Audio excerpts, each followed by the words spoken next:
At 10. Good evening and thank you for joining us. I'm Don Brubaker. Karina Garcia has the night off.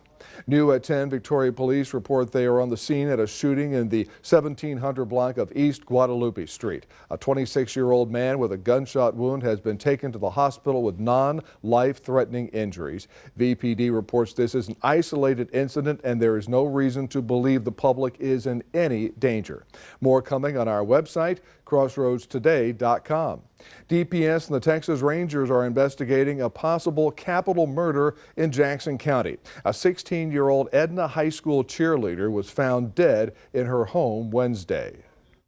In this small town, the most horrible way a mother could find her child. She was murdered in cold blood. Jacqueline Medina is grieving the loss of her only child, Lisbeth, who was only 16 years old. It should have been a great day because she was involved in the Christmas parade. She was going to be with the cheer squad. But on Tuesday, she never made it to that parade. Her mother tells me she came home to their apartment only to find her daughter dead. I lost it. She was my world, my everything. Everything I do was for her. According to Edna Police, officers along with DPS and the Texas Rangers are investigating what they believe to be a capital murder case. Police sharing limited details on what happened. Someone dared to go in and just rip my daughter away from me. It just kills me. Jacqueline says she feels broken. I just want answers to why they would do this to an amazing little girl who never hurt anyone, who wouldn't dare to hurt anyone. Now, praying for justice for her little girl. Before tonight's Edna football state semifinal game, the Edna cheerleaders wore purple in memory of their fellow cheerleader Lisbeth Medina. Edna Police Chief Rick Boone told the Jackson County Herald Tribune police have not arrested a suspect, but the department has interviewed some people in connection with the case. If you have any information on the death of Lisbeth Medina, call the Edna Police Department 361-782-6522. The community came together tonight at the Port Lavaca Bayfront Park to show support to the Lozano family after Felipe Lozano went missing in the Gulf of Mexico. Authorities reported Lozano missing this past weekend on a shrimp boat near New Orleans. He was working on a commercial fishing boat when the captain reported the incident around 2 a.m. Saturday near Port Fourchon. Lozano's cousin Victor Calzado spoke of hope and perseverance. Until they tell us we found his body, he's alive and always will be, especially in our hearts and minds. Well, thank you. The Coast Guard suspended the search for Felipe Lozano Tuesday, but his family says they believe in miracles.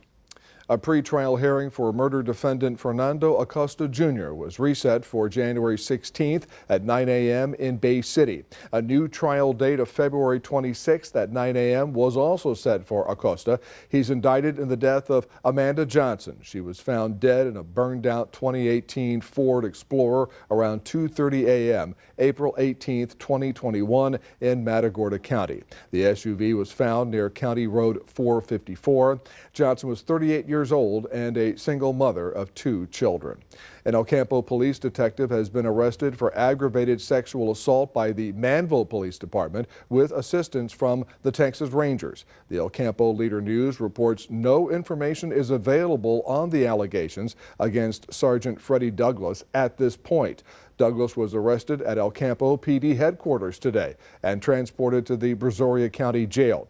Douglas has been placed on administrative leave while under investigation.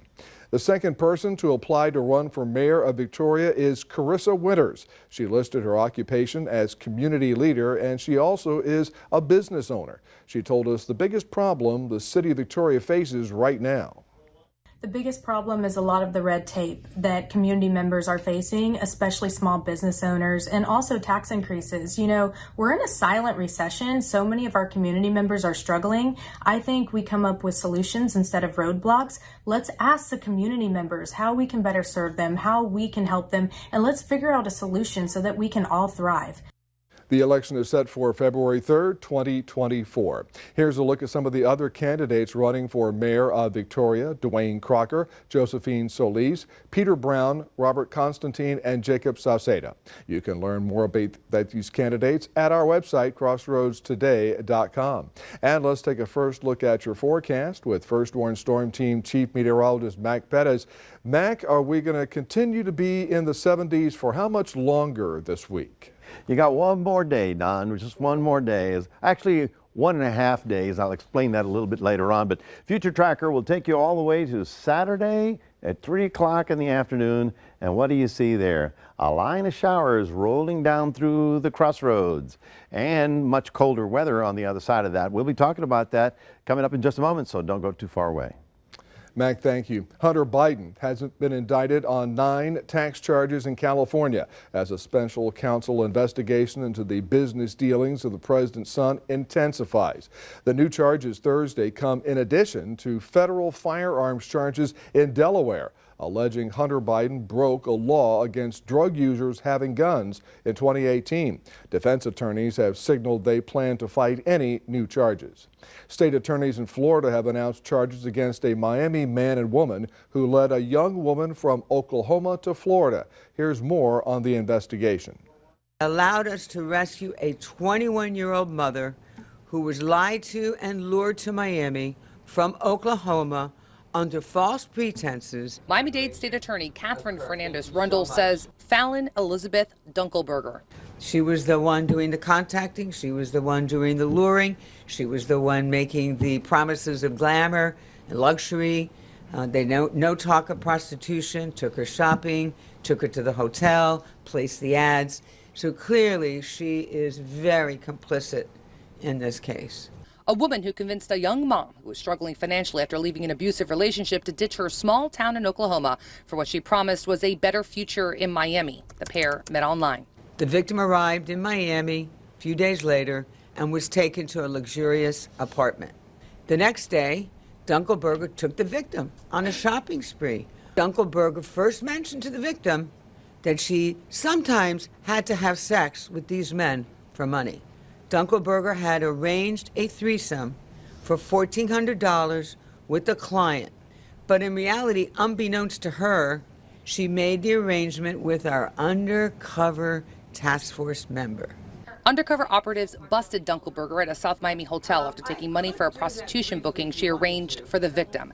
Driving them there, Dimitri David Lubin, who investigators said then held the young mom's 1-year-old boy hostage. At this point, that the investigation took a complete turn from simply a human trafficking case to one involving the kidnapping of a 1-year-old child. They are now looking at life in prison. It's a non-bondable offense. A judge in Texas has granted a pregnant woman whose fetus has a fatal diagnosis permission for an abortion. The lawsuit by Kate Cox, a 31-year-old mother of 2 from Dallas, is believed to be the first time since the U.S. Supreme Court decision last year to overturn Roe v. Wade in the state of Texas. The state district judge said she will grant a temporary restraining order to allow Cox to have an abortion under the narrow exceptions to Texas' ban. But that decision will likely be appealed by the state, arguing that she does not meet the criteria for a medical exception. Her attorney said that cases like Cox's makes these laws dangerous to the mother. The problem is that the medical exceptions to all of the abortion bans across the country are written in language that physicians simply do not understand. And with life in prison and their medical licenses on the line, they can't take the risk. And so Ms. Cox has come to court with her husband and her doctor and said, we need protection so that my doctor can provide me with pretty routine medical care that would have been provided but 2 years ago in Texas. In a brief hearing today, her attorneys told the judge that Cox, who is 20 weeks pregnant, went to an emergency room this week for a 4th time since her pregnancy. Right now, it's unclear when Cox will receive an abortion. Here's your viewer poll this evening. Scan that QR code on your screen to vote. Here's the question. Do you think we will see more special exceptions in the Texas abortion law? Yes or no? Let's look at the numbers. 84% of the voters say yes, 16% say no. We thank you for voting. We want to hear your opinion. Come to crossroadstoday.com/vote to take part. Recent vandalism at the St. Bernard Cemetery outside of Woodsboro is still under investigation.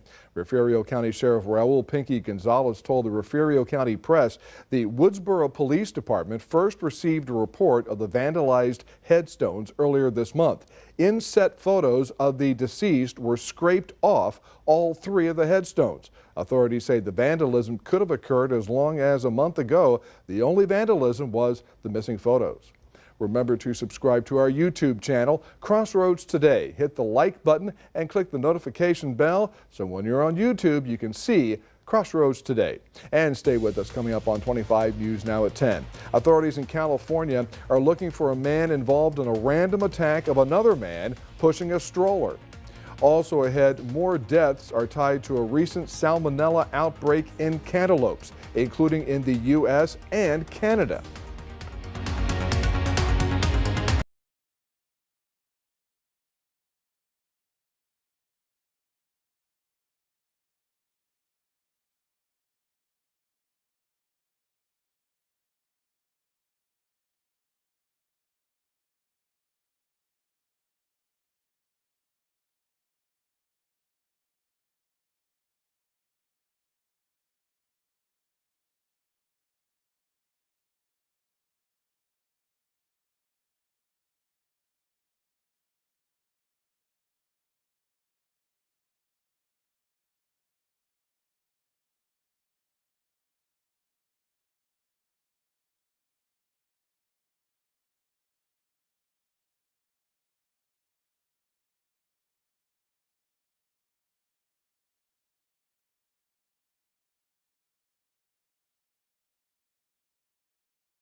Authorities in California are looking for a man involved in an attack of a grandfather and his grandson.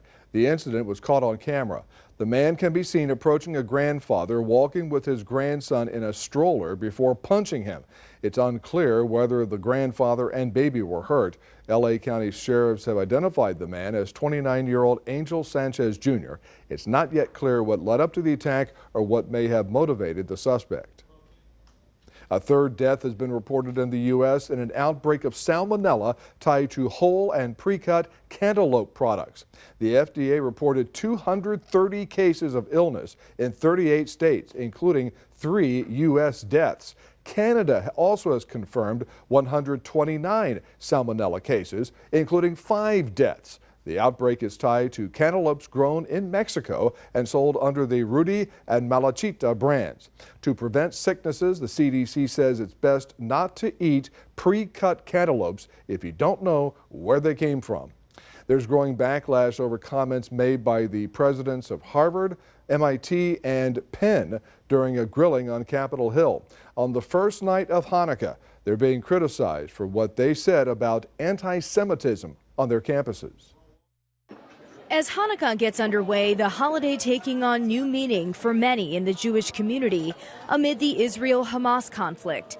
In Tel Aviv, students lighting candles for those taken by Hamas on October 7th. And as the war rages on, heightened tensions at U.S. college campuses, including anti-Semitic incidents against students. Now, the presidents of 3 of the top universities in the world, Harvard, MIT, and the University of Pennsylvania, accused of failing to condemn anti-Semitism on their campuses.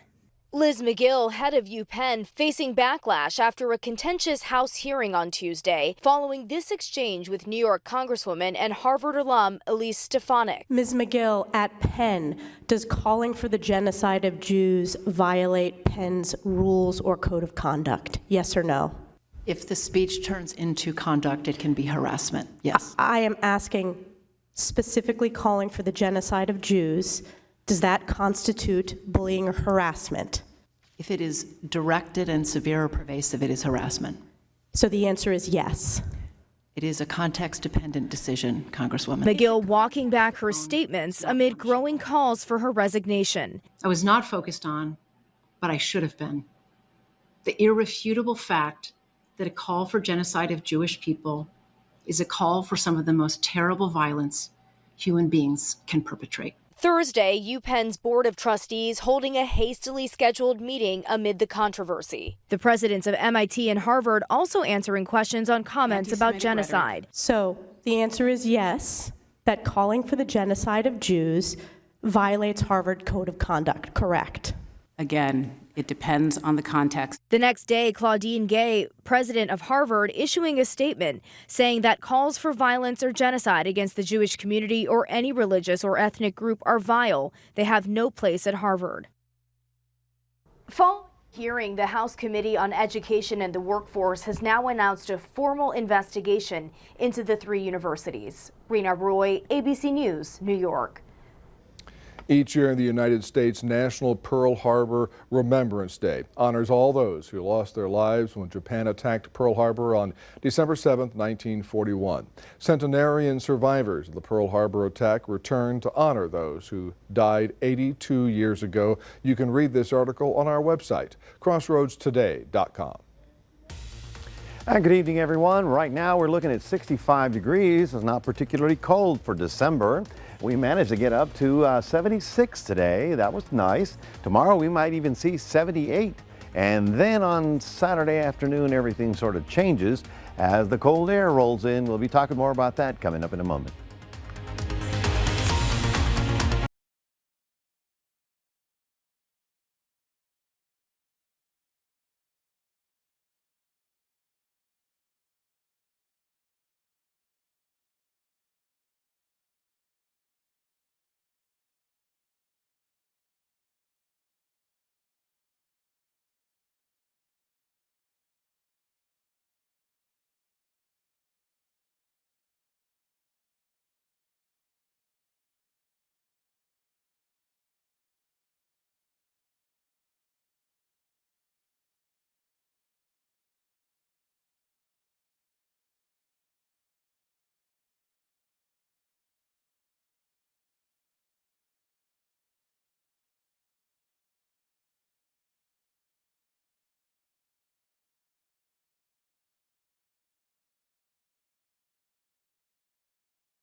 Well, good evening, everybody. We started off with a pretty nice day. I mean, a little cloud cover, then some sun, but then more cloud cover came in. Of course, that's all that tropical air that's kind of got blown out to sea, but it is coming back. And the reason is tomorrow we're going to pick up a stronger southeast wind as we get ready for the storms. Okay, where is it? Well, it's out in the western states. This front is sort of the beginning of it, but it's going to merge up with this one where the colder air is, and both of those will pass through here sometime on Saturday, and all of a sudden we'll be having a little bit of a cold snap. These storms are, of course, driven by the upper winds. The high pressure that's here, well, that pushed away, and that gave us the last few days that were very nice. But here's what happens next. The upper winds are going to drop down. That low is going to drop down into the plains and be the first big snowstorm for the plains. I'm talking Kansas, Nebraska. And watch this as we get to Saturday. A little bit of snow way up in the panhandle, and at 6 o'clock in the evening, what have we got here? A little band of showers rolling through the crossroads. Now, the biggest stuff is actually up here in Louisiana, where they may have some heavier weather. But as far as we're concerned, I don't expect a lot of rain. It's really more of a strong wind shift line. I asked Future Tracker, okay, how much rain will we see in 72 hours?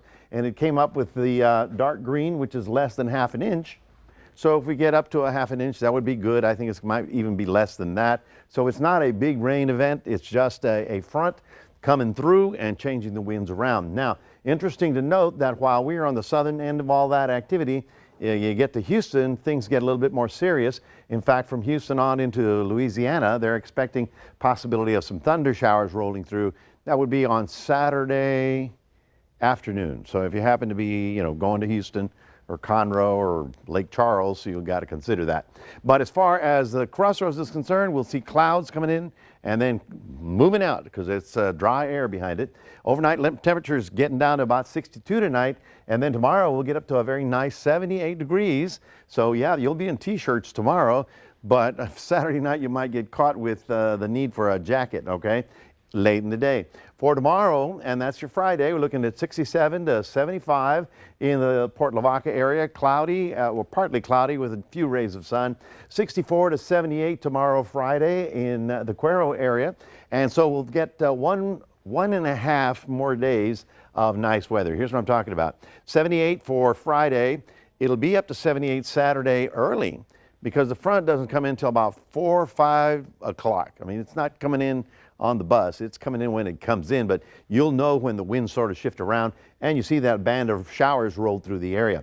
By Sunday, it clears up very rapidly and we're looking for a windy and much cooler day. High of only 60, overnight lows for a couple of nights down into the low 40s, maybe a couple up to 30s, but watch this. It's only only 2 days of cold, windy weather because then it gets mild and we start seeing more clouds and maybe more rain by middle of next week. So it's a fast-moving 2.5 day cool snap coming through the crossroads. That's your 7-day forecast, reminding everybody we do have a QR code. Love for you to scan that. Put Crossroads Today on your phone. Here's Don.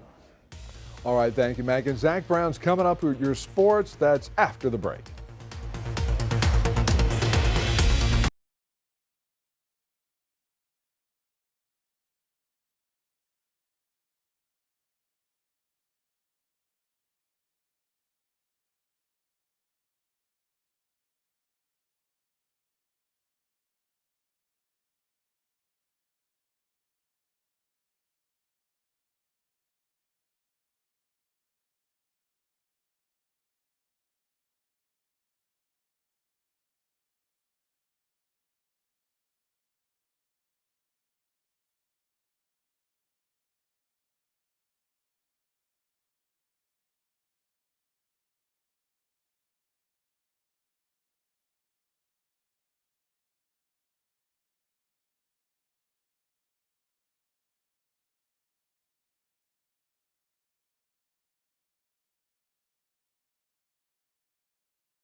Well, thanks, guys. We're here in the Houston area. We had 3 teams today playing for a chance to punch their ticket to a state championship game. And let's just start with the Edna Cowboys, who showed a lot of character to even step out there on that field tonight. And it was a rematch of their game last year when they got the Franklin Lions. Now, it just wasn't Edna's day once again. Franklin was able to roll. They led 38-0 by the end of the third quarter. Edna's season does come to an end. It was a fantastic season. It was a season that had a lot of ups and downs. They played their best ball in the postseason, had a great game in the Lavaca River rematch, but this just wasn't meant to be. And over on the Ganado side of things, they knocked off number 2 Refugio last week, and they got number 1 Timpson this week. Ganado opened the game 7-0. They ended up leading 21-7 at one point in this game. Now in the third, Timpson would come back and tie it up. And Ganado, you thought that they were going to come back and take the lead, but they missed the field goal. And they put the ball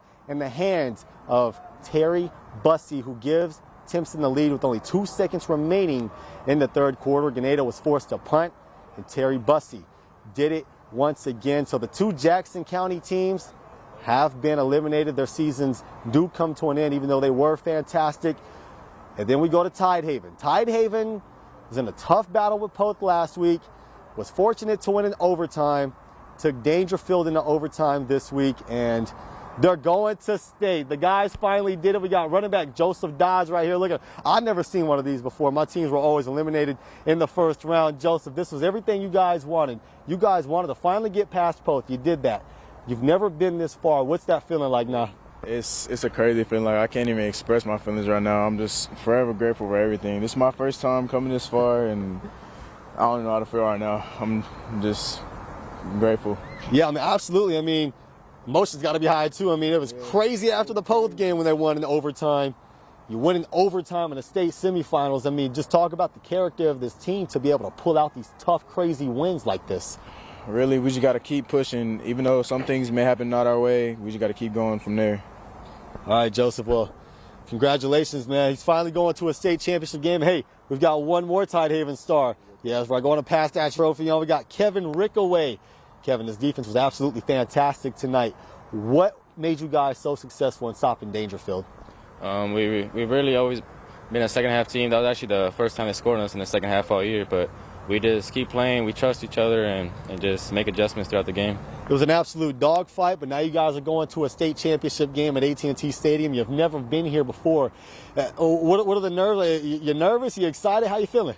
I don't even know what I'm feeling, but I just know it's what we wanted all year. We knew it from the start. We've been working hard, and we're just happy to be here.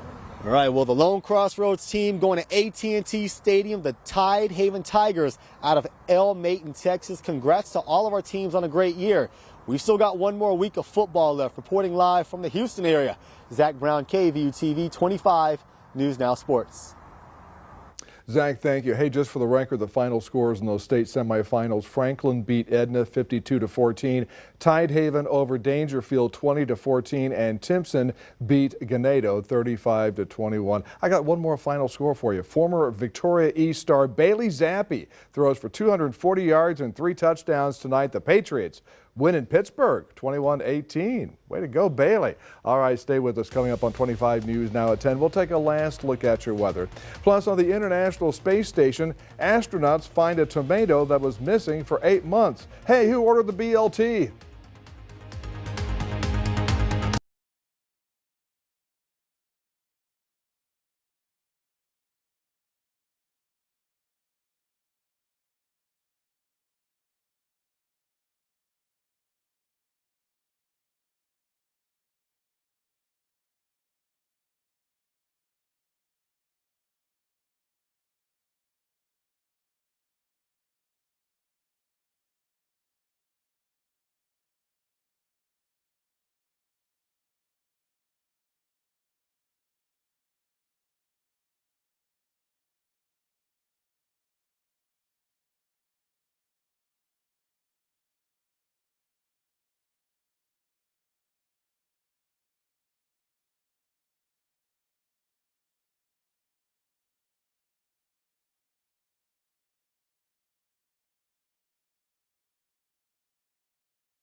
Usually astronauts reveal the mysteries of the cosmos. This week, the mystery involves a desiccated months-old tomato. It's apparently an inside joke on the International Space Station. The astronauts say the tomato came from Rubio's agricultural project on the space station. Well, we might have found something that someone had been looking for quite a while. Our good friend Frank Rubio, who headed home, has been blamed for quite a while for eating the tomato, but we can exonerate him. We found the tomatoes. Worried about that. And that's why he was their top suspect and the subject of their teasing.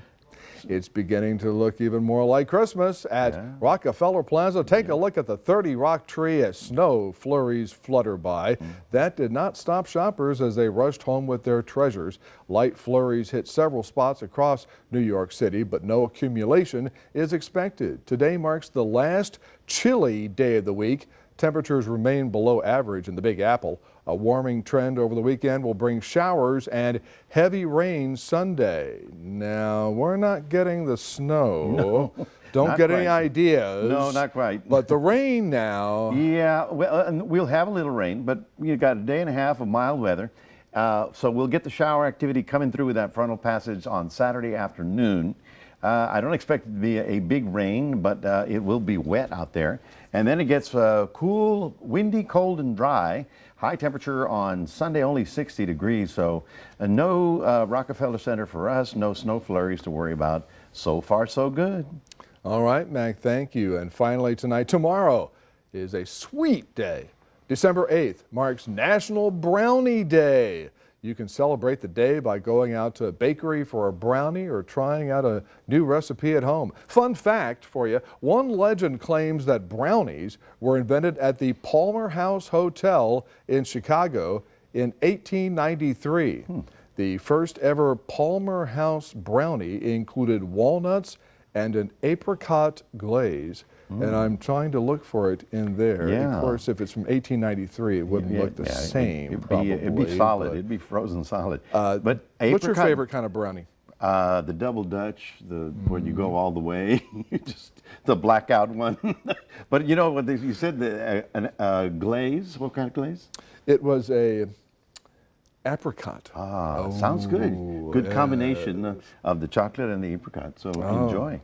Any kind of brownie is good for me. There you go. Any kind. Mag, thank you, and thanks for joining us for 25 News Now at 10. Join Carolina Astroin and meteorologist Parker Cox for 25 News Now Sunrise starting at 5 a.m. Good night and have a good brownie tomorrow.